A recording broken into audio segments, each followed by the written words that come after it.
Hi everyone, happy Wednesday. Welcome to my channel and welcome to this video. I appreciate you taking a moment to watch. This is a video that I've actually wanted to do for quite some time. And I had a little bit of time. I got a crazy busy schedule today. As you can see, there is the deck that I've been talking about.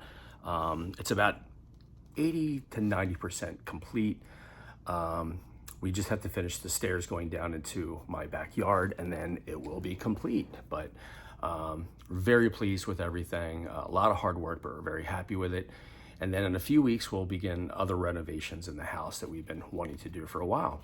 So the purpose of this video is to review Elvis Is Back, the Elvis Is Back Sessions by FTD.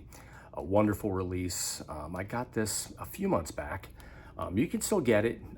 It's starting to go up in price. It's also starting to disappear. It's not as readily available as it was a number of months back, but it is still able to be had.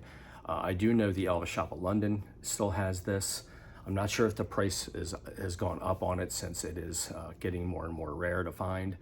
But if you don't have it, definitely add it. As many of you know, this is one of my favorite Elvis albums. It was recorded in March of 1960 and I believe parts of early April of 1960. So Elvis came home from the Army on March 2nd, 1960, and Colonel Parker wasted no time in getting Elvis back into the studio. He assembled his prior band before he went into the Army, minus Bill Black. Bill Black was playing in his own band and did not want to commit to these recording sessions, but DJ Fontana, Scotty Moore, all of those returned. And in addition to this album, Elvis Is Back, Elvis recorded some singles that would be released later, such as Stuck on You, Fame and Fortune, It's Now or Never, A Mess of Blues, Are You Lonesome Tonight, and one of my personal favorites, I Gotta Know. Of course, all these are favorites of mine. I love everything that he does.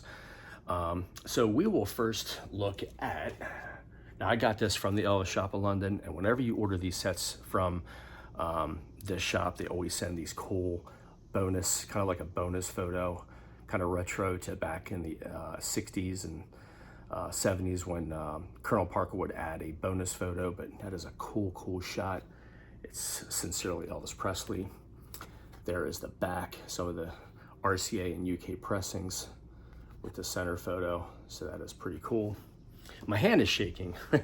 The material is for the steps just arrived. It was dropped off this morning and it was extremely heavy. And if you could see my living room, what I say, it looks like almost like a war zone.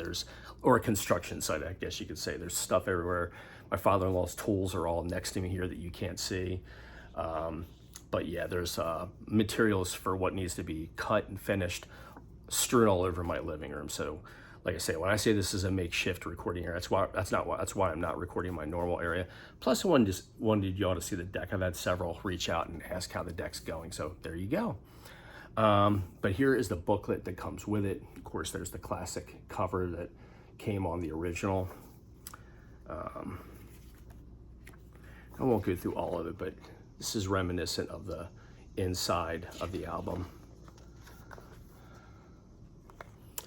Well, the first thing I have to do is to cut some records. That was it on March 7th, 1960, when Elvis gave his Graceland press conference.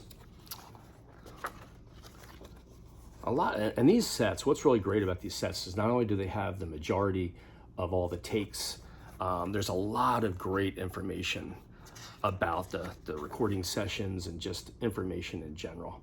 It's probably kind of hard for you to see some of these, but I'm just going to go through this really quick.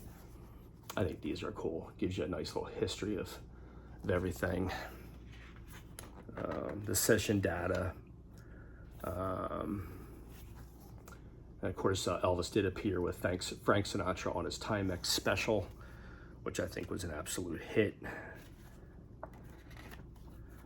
Some more recording notes and information there.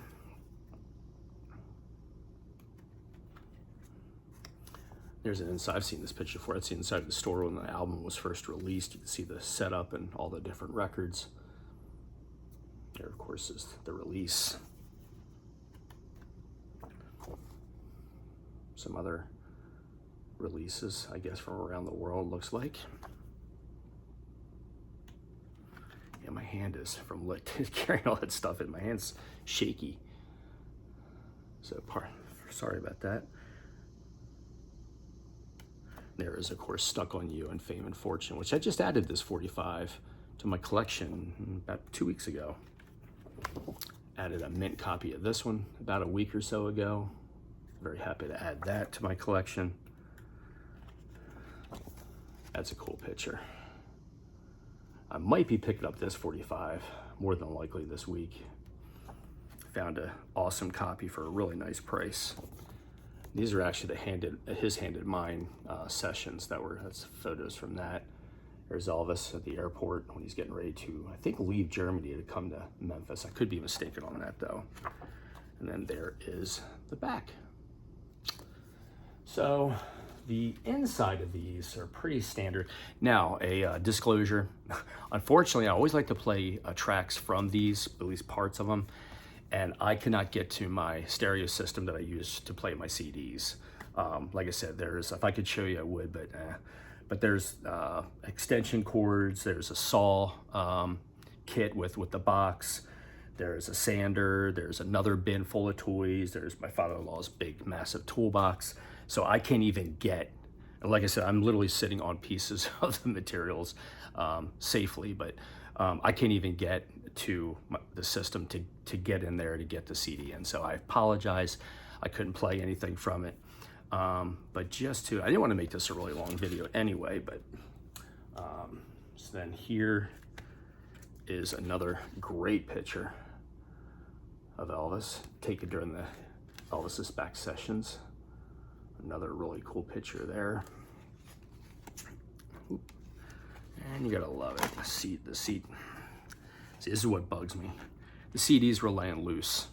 I'm just opening this and they were laying loose. They were not in their protective little pouches. So here's another couple cool pictures. A lot of great pictures taken there in this time.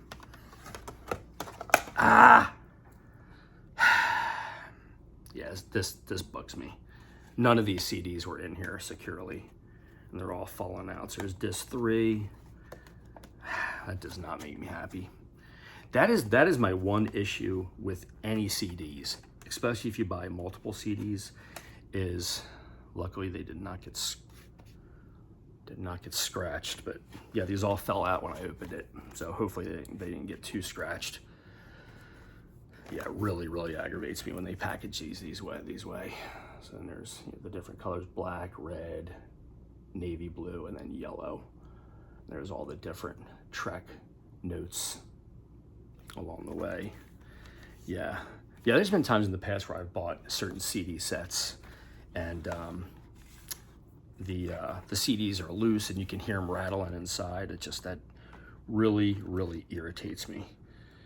Like, where's your quality control? And FTD is usually good at that, so I don't know if maybe in shipping they popped out. I don't know how, because it's not the ones that kind of pop into the round circle. It's the ones that have the little sleeve that tucks in.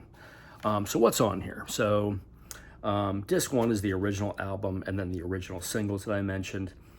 Disc 2 is the March sessions. I'll hold that up. That's several takes that make me know it. And Soldier Boy. Try to get rid of that glare. Stuck on You and Fame and Fortune, several takes. Disc 2, Fame and Fortune, A Mess of Blues, Feel So Right. The April sessions, Fever. Hold on. Yeah, Fever, Like a Baby, and It's Now or Never. Disc 4 is the April sessions, as you can see there. Try to scan that up for you so you can see that a little bit better. Yeah, so there you have it. I wish I could have played some of the music for you. By this weekend, everything should be done. So my wife and I are both relieved because, like I said, our living room looks like a war zone. So a lot of cleanup and getting rid of these materials. And of course, when they package these and you cut all the plastic and the ties that are on the wood and everything, it's composite is what it is, composite wood. You have like little shavings from when they were manufactured, and that's all over. And so like I said, I'm looking at this, I'm like, yeah, I'll be really I'm thinking I'll look at this and I'll be really glad when this is out of my living room and we can return to some normalcy. So one other thing I wanted to mention too is if you are looking for this, whatever you do, like I said, look at the Elvis Shop of London. Chris, the owner, has it. Last I checked, I believe it was like 59 pounds. Of course, that has to be converted to U.S. currency, and then the shipping. But it's still much cheaper than where you would find it in most places. eBay, I've seen it for as high as $160 to $200, and there's no reason that anybody needs to pay that kind of money for that. That's just ridiculous. You can still find these. You just got to do a little bit of research. That's what I always do. When I'm buying these, it's like I've mentioned this before. I'm like the yard sale people that get up at 5 a.m. on Saturday and go, around neighborhoods and look for sales. They try to be savvy. That's how I am. I consider myself a very savvy Elvis collector, where I look not only for the best value, the best price, the best stuff. I look everywhere. I use every resource I have. eBay, Discogs, Elvis Shop of London.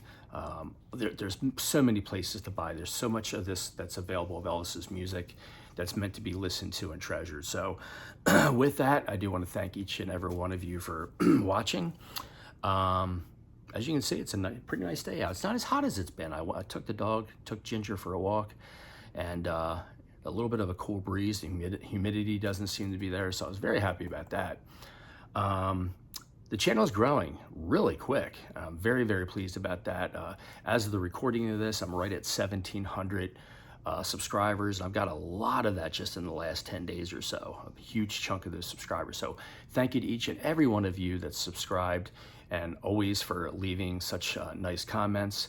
Yeah, so there you have it. Hope you all have a great rest of your Wednesday. Stay safe out there, and until next time, take care.